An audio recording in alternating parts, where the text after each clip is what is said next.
Former U.S. President Donald Trump has declared that the bond between the United States and Saudi Arabia is more powerful than ever, following the signing of a massive $142 billion defense agreement with Saudi Crown Prince Mohammed bin Salman.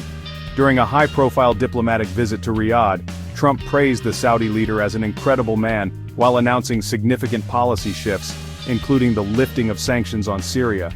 Our international correspondent Rachel Lawrence reports from Saudi Arabia. The lavish welcome for former President Trump in Saudi Arabia set the stage for what appears to be a renewed and strengthened relationship between the two nations. In a ceremony marked by pageantry and mutual admiration, Trump and Crown Prince Mohammed bin Salman signed a historic $142 billion defense agreement, one of the largest arms deals in recent history. The signing took place amid considerable fanfare, with Saudi officials and American business leaders in attendance. Earlier in the day, Trump was joined by Tesla CEO Elon Musk and other prominent American business figures at an elaborate luncheon hosted by Saudi officials, signaling the economic dimensions of this diplomatic mission. During his address to Saudi and American officials, Trump outlined an ambitious vision for the region's future. Together, we have made unprecedented strides and tremendous progress. The dawn of a bright new day awaits the people of the Middle East. In perhaps his most sweeping statement, Trump suggested a historic turning point for the region. For the first time in 1,000 years, the world will look at this region not as a place of turmoil, strife, war, and death, but as a land of opportunity and hope. The former president then connected his domestic agenda with his international vision, claiming that his administration had launched the Golden Age of America, and pledging that the Golden Age of the Middle East can proceed right alongside us.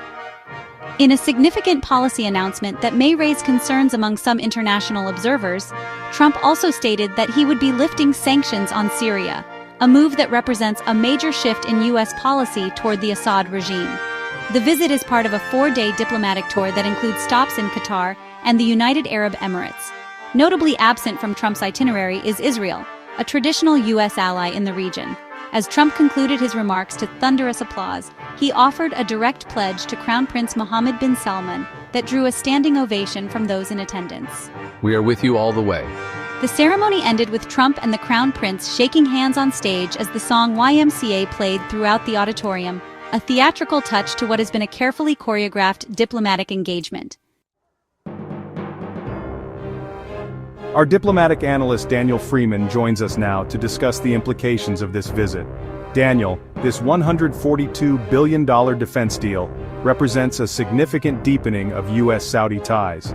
What does this mean for regional dynamics? Cecil, this massive defense agreement signals not just a strengthening of bilateral relations, but potentially a reshaping of power dynamics across the Middle East. The sheer size of the deal, $142 billion, makes it one of the largest arms agreements in history. What's particularly noteworthy is Trump's announcement about lifting sanctions on Syria, which represents a dramatic policy shift. This move could significantly alter the landscape regarding Assad's regime and its relationships with regional powers. The presence of Elon Musk alongside Trump also underscores the economic dimensions of this visit.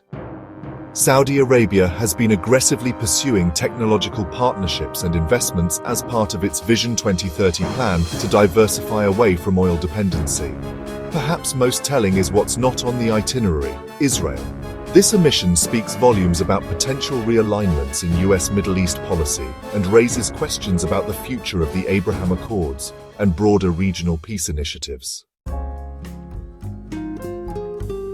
Indeed, Daniel. We'll continue to follow developments as former President Trump continues his 4-day diplomatic tour through Qatar and the United Arab Emirates.